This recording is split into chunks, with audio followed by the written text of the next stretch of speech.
Breaking news. Breaking news. Breaking news.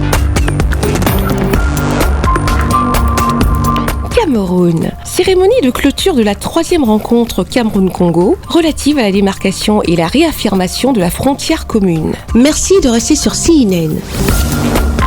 Breaking news. Breaking news. Cérémonie co-présidée par le ministre congolais de l'administration territoriale et de la décentralisation, M. Raymond Ziphirin Boulou, et son homologue camerounais, M.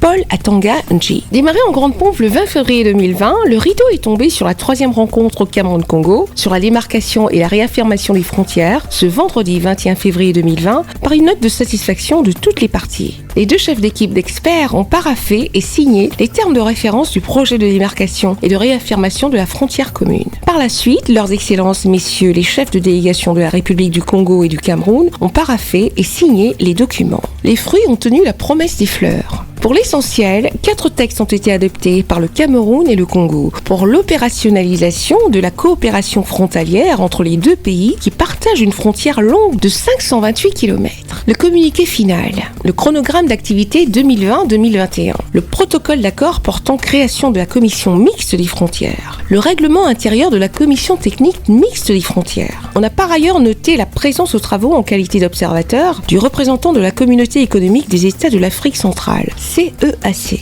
Le programme Frontières est une entité mise en place par l'Union africaine à travers le programme Frontières de l'UA, qu'on appelle PFUA, et qui est décliné dans chaque communauté économique régionale. Vous savez qu'en Afrique, nous avons 5 communautés économiques régionales qui représentent les 5 parties de l'Afrique. Et en Afrique centrale, cela a été décliné en programme Frontières de la CEAC. Donc c'est le programme que nous représentons ici. C'est une réunion qui regroupe 2 États membres de la communauté, le Cameroun et le Congo. Et nous avons la charge, en tant qu'institution communautaire, de suivre toutes les activités qui sont menées par nos États membres dans l'un des domaines concernés par l'intégration régionale. Et de l'agence de coopération allemande GIZ. La GIZ a un programme d'appui au programme Frontières de la CEAC qui vient justement de commencer janvier 2020. Alors nous aussi on est vraiment au début, c'est la première fois qu'on participe à cette réunion. On est là en tant qu'observateur.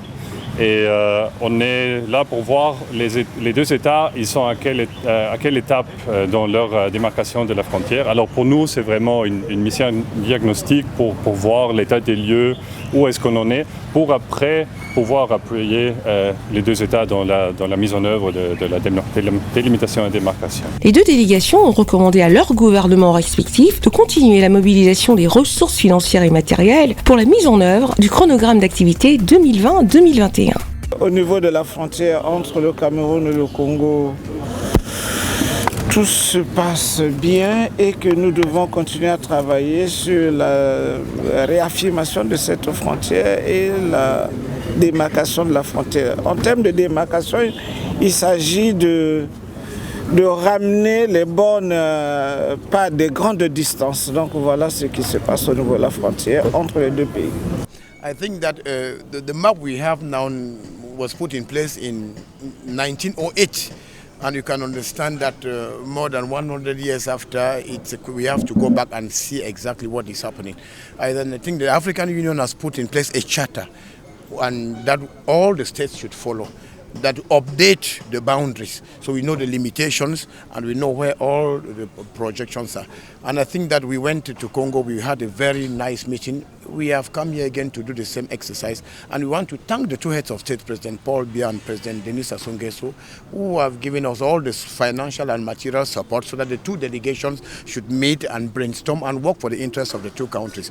Puis s'en est suivi une visite guidée de certaines infrastructures dans la ville de Douala, telles que le complexe sportif de Japoma, où évoluerait l'équipe du Congo lors de la prochaine CHAN, qui se déroulera au pays de Samuel Eto'o et de Roger Mila.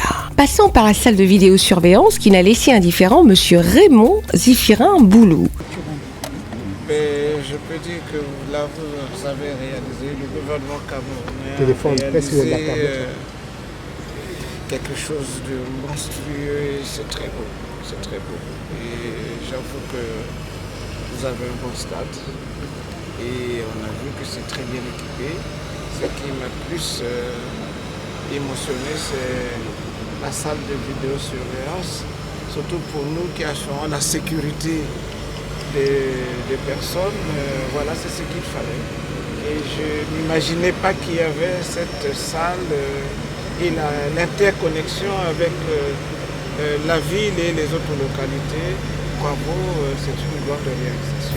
Les hôtes du ministre de l'administration territoriale ont visité de fond en comble le complexe sportif de Japoma, faisant un tour dans les vestiaires, la salle de soins, la salle de projection et de l'aire de jeu. Ensuite, cap sur le pont du Vouri et le port autonome de Douala, où le directeur général de cette institution attendait la délégation du ministre de l'administration territoriale à l'entrée de cette institution portuaire. Puis s'en est suivi une visite guidée conduite par le directeur général du port autonome de Douala en personne. Premier arrêt, parc à conteneurs et ensuite au parc à bois. On peut dire pour s'en féliciter que tout est bien, qui finit bien. Merci d'être sur CNN, la télévision autrement. Les programmes se poursuivent. Retrouvez en ligne toute l'info en continu sur C-Web Info, 100% info, non-stop.